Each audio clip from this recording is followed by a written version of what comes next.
All right, I have my Hitachi C10RJ job site table saw.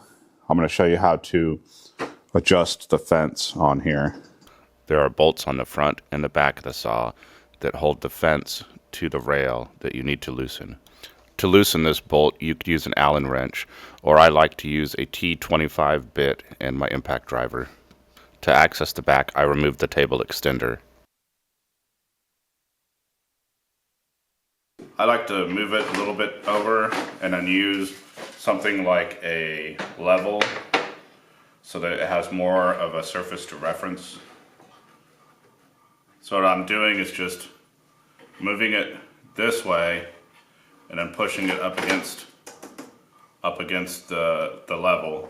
That way I could slowly move this, and this part is moving this way while the fence stays in place up against the level. And since I know how wide my level is, I know where to stop.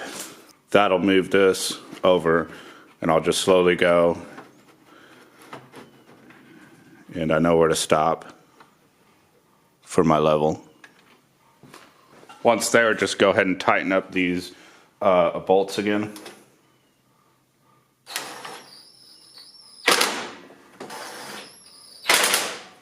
Then you can just take the level out and you should be good. Nice and square and adjusted to the blade. If you have a tool, you could use it in the track and you could check to make sure. I don't have a tool, so. Don't forget to put your table extension back on.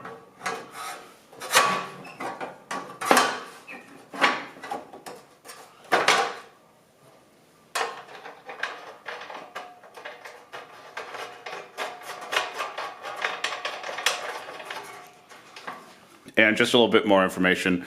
My table saw stopped working for a while, and I checked the thermal reset switch as well as the brushes on it, and those were not the issue.